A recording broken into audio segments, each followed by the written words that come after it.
I'll repeat, first get the protein percentage, next the fat percentage, and lastly the carbohydrates. Hello there again, welcome to my channel where I'll talk about anything recreational and motivational. Starting things up, if you might like my video, click that like button and click that subscribe button for my many videos to come. Welcome again to another video of the macronutrient series and the food track series. So our one and only topic for today is the most unobserved and monitored of the three macronutrients, carbohydrates. The carbohydrate is said to be that essential in terms of nutrition, but they are food anyways. They have energy in the manner they are necessary. Still, fats and proteins are energy sources as well. Therefore, there are no excuses for a person to be overdosed with carbs. So this video will contain the carbohydrates definition, uses, and RANI carbohydrates, and the food examples that I will show to you in food blocks. And I might as well give you the calories of them all. First things first, carbohydrates are called because of the chemical levels they contain carbon, hydrogen, and oxygen. Carbohydrates are classified as simple and complex. Simple carbohydrates are the ones that are easy to be absorbed by the body, and because of that, they can be said to have a high glycemic index. Commonly comprised of one type or two types of sugar. Examples are the sucrose, the table sugar, they contain in candies and sodas, and syrups that we consume. So be careful of these sugars that are simplex. So in any case, you might want to eat the complex type of sugar. So the complex types of carbohydrates have 3 or more sugars in them. So therefore, they have varying amounts of glycemic index. Members of which are the peanuts, whole grain breads, potatoes, cereals, and vegetables. Carbohydrates functions primarily as a cushion to burning muscles. They are primary sources easily absorbed and hence its glycemic indices. As they say, the carbohydrates typically cushion the burning of muscles because in our intermittent fasting, if you don't take caution in eating too low carbohydrates with a deficit, the muscles may easily erode because of too much deficit. Be careful with that. So carbohydrates, according to the Iowa State University, carbohydrates enter to the liver, converted to glucose into the bloodstream, and with the insulin, then converted into energy. But accordingly, too much carbohydrates, whence the body cannot anymore use it, normally stored in the liver and in the skeletal muscle in the form of glycogen. But when the glycogen reserves are full, carbs will be added to the body. Next day, you eat more carbs, and the next week, you eat more carbs, and the next month, you eat more carbs. That lump of fat is squeezing your insides now. Now, what are you going to do with the large amount of reserves on your belly? You know, a pound of carb contains 3,500 calories. If I compare the TDEE, or the total daily energy expenditures, commonly reaches from 1,300 to 2,500 calories per day per person. So avoid getting fat. Burning that belt fat cannot amount to a day of starvation. Well, I know, let's not focus too much on the downside. Let's have the fibers. So fibers are essential for digestion, bowel movement, and they are not absorbed by the intestine. Helps in cleaning the passageways and gives a healthy feeling.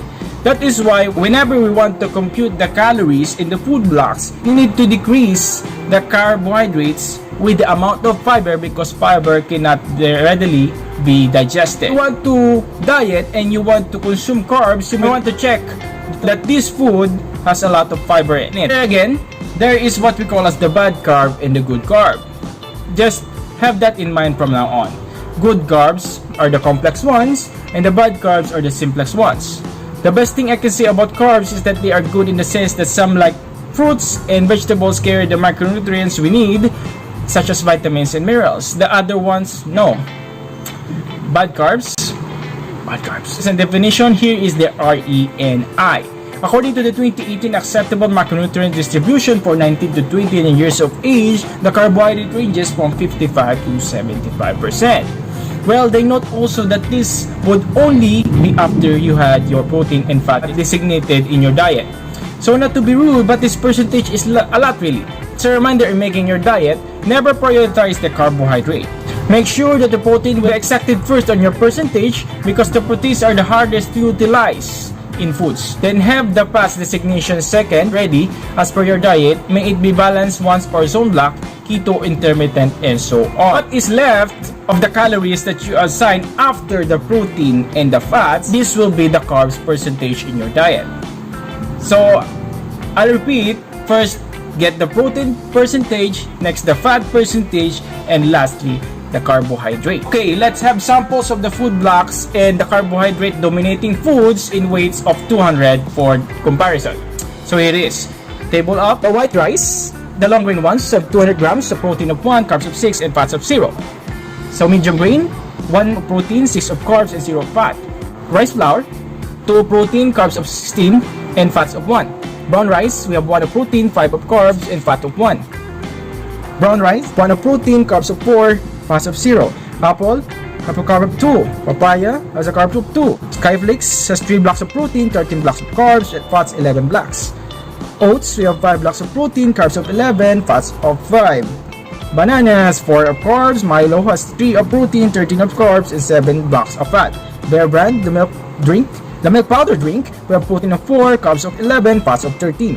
Honey, we have 16 blocks of carbs. Spaghetti, only the pasta, we have protein of 2, carbs of 6, and fats of 1. The kale is a cruciferous vegetable, as you may ask, has a protein of 1, carbs of 2. The sweet potato, protein of 1, carbs of 4, and 0 of fats. The cabbage, 1 block of carb. And the sugar, a table sugar we see, has a 20 blocks. If you might want to use the calories, then I as well prepare the table of the calories. So here it is. Table up. White rice, the long grain one, 21 for protein, carbs of 222 calories, and fats of 5. Medium grain rice, 19 of protein, 226 of carbs, and fats of 4. Rice flour, 48 of protein, 64 of carbs, 25 of fat. The brown rice, 25 of protein, 209 of carbs, and 21 of fat. Brown rice, medium grain, we have 18 of protein, 174 of carbs, and 15 of fats. The white rice, glutinous one, 16 of protein, 161 of carbs, and 3 blocks of fat. The apple has 2 calories of protein, 92 of carb, and 3 of fat. Papayas, 5 calories of protein, 64 calories of carbs, 3 calories of fat. Skyflakes at 96 protein, 542 carbs, and 288 fats. Oats has 135 protein, 444 carbs, and 125 fats. Banana has 9 of protein, 162 of carbs, and 6 of fat. Milo, the chocolate malt powder drink, we have 87 of protein, 524 of carbs, and 189 of fat. We have Bear Brand powder milk, 121 of protein, 448 of carbs, and 360 of fat. The honey of 2 calories of protein, 657 of carb. Spaghetti, the pasta only, 46 of protein, 230 of carbs, and 17 of fat. The kale, 26 of protein, 64 calories of carb, and 13 calories of fat. Sweet potato has 16 calories of protein, 139 of calories of carb, and 3 calories of fat. Cabbage has 10 calories of protein, 26 calories of carbs, and 2 calories of fat.